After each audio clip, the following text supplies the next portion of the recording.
Minute বাদে সূর্যোদয়। সূর্যোদয়ের আগে দেবীর পায়ে ফুল নিবেদনটা সেরে নি।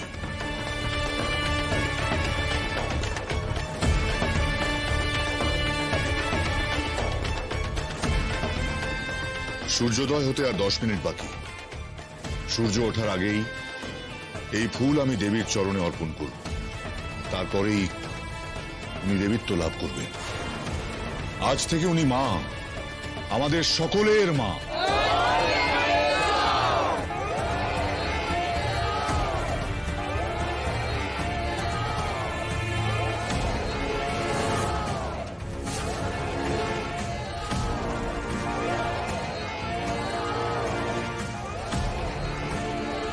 ইরাকে বাঁচিয়ে নাও মা, ইরাকে বাঁচিয়ে নাও।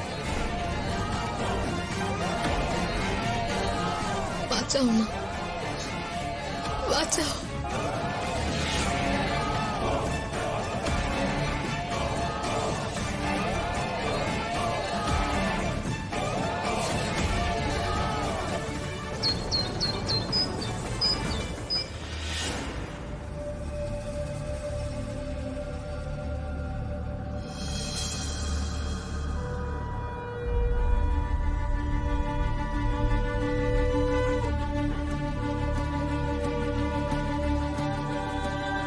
সূর্য উঠে গেছে, সকাল হয়ে গেছে।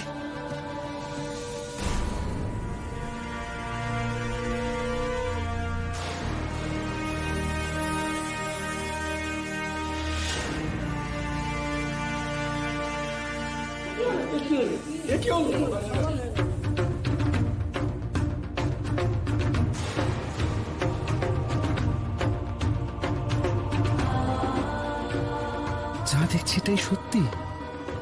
এটা কি করে সম্ভব? 1-2 মিনিট আগেও সূর্য উঠতে পারে, কিন্তু তাই বলে 10 মিনিট আগে সূর্য ওঠে কি করে? এই যে মিরাকেল, মিরাকেল।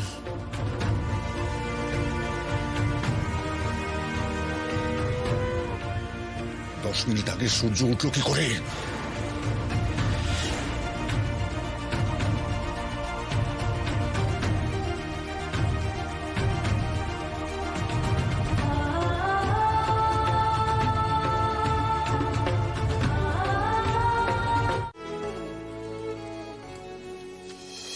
ইরা দিদি, তুমি আমাকে নিয়ে ভেবো না, আমার কিচ্ছু হয়নি, আমি একদম ঠিক আছি। আমি যে তোমাকে ওই বিপদ থেকে বাঁচাতে পেরেছি এটা ভেবেই আমার শান্তি। ওতেই আমার মাথা ব্যথা কমে গেছে।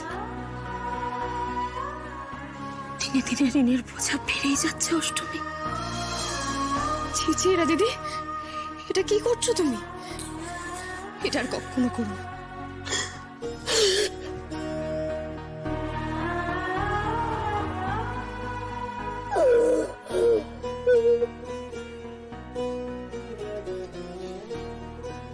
ছোট বোনের কাছে বড় দিদিরা কি কখনো হাত জোড় করে নাকি?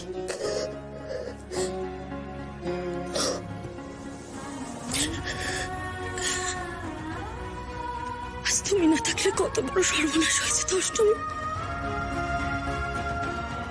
আমি ভেবেছিলাম ওই অন্ধকার ঘরটার মধ্যে মধ্যে আমাকে সারাটা জীবন কাটাতে হবে। ভাগ্যিস তুমি আমায় নিয়ে পালিয়ে গেছিলে, নাহলে বাবা তো মাঝরাতেই আমাকে পূজায় বসিয়ে দিত। বলো।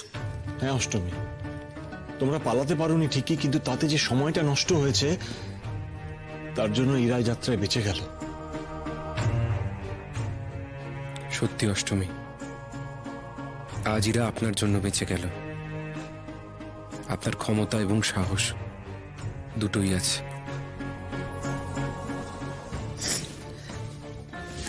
সবই বুঝলাম, কিন্তু অষ্টমী তোমার কপালটা কি করে কাটলো? হ্যাঁ, ওই পাহারাদাররা কি তোমার গায়ে হাত দিয়েছিল নাকি? না না, আসলে আমি মাথা ঠুকতে ঠুকতে বৌরানীমাকে ডাকছিলাম।